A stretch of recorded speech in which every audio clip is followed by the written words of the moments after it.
Last video, we learned how to take the derivative of natural logs and logs. If we took a little bit of a flashback into our Math 3 or our pre-calculus courses, we learned some log identities or log properties that are going to help us when it comes to taking complicated derivatives. With this example here, we have a quotient rule if we were taking the derivative, and inside the quotient rule, we have a product rule and we have a chain rule. That's a lot going on in one derivative. So what we can do is we can actually take the natural log of both sides of our equation so we can use those natural log properties. So let's take a look. I'm going to come in and I'm going to natural log both sides. By doing it to both sides, I am maintaining the equality of my equation. So now I have the natural log of y equals the natural log of x times x minus 3 squared all over 2x minus 5 cubed. So what I'm going to do is I'm going to actually expand my natural log. Inside my natural log here, I have 3 different functions. So using those log properties, I'm going to expand this into 3 separate logs. Multiplication with my logs expands out to addition. So this becomes the natural log of x plus the natural log of x minus 3 squared. Multiplication expands out to addition.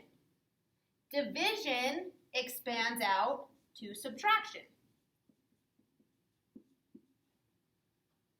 Okay, multiplication to addition, subtraction is from our division here. I don't know what I just said. I felt like a lot of those words blended together. So let me just try that again. Addition came from multiplication, subtraction from division. Okay, and another property with logs, if you have an exponent, which logs are, raised to an exponent, this becomes multiplication. So, I've done no calculus yet. This is all algebra. I rewrote my function into an easier derivative. So now I can take this derivative really easy. There's minimal chain rule in there. The rest is just derivatives. So the derivative of the natural log of y is 1 over y dy dx. The derivative of the natural log of x is 1 over x.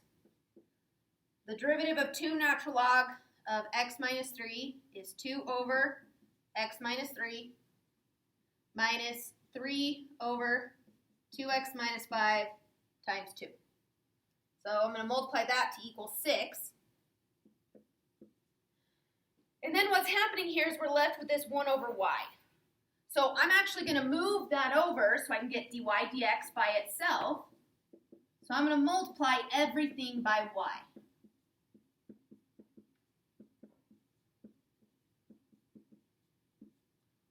Okay, and that looks a little funny. We all of a sudden just have y back into our function. But the cool thing is, we know what y equals. So we're just going to substitute that back in. So I'm going to have x times x minus 3 squared over 2x minus 5 cubed times 1 over x plus 2 over x minus 3 plus 6 over 2x minus 5. And that's my derivative. Looks a little crazy, but taking the derivative itself, so from this line to this line, was much easier than keeping track of a quotient rule, and inside that quotient rule is a product rule, and with my product rule I have some chain rule. That's a lot to keep track of. Here, I had minimal chain rule right here by multiplying by my 2. Everything else was a straightforward derivative.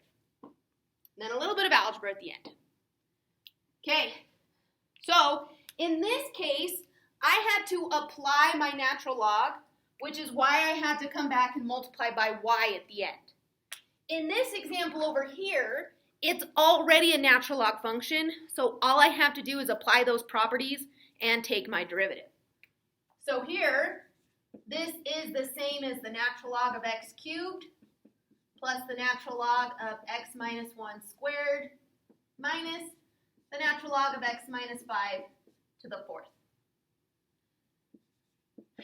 Taking care of my exponents, this is 3 times the natural log of x plus 2 times natural log of x minus 1 minus 4 times natural log of x minus 5. And now I'm just going to take the derivative. Again, this was a 1 over u du, where you got quotient rule, product rule. That's a lot.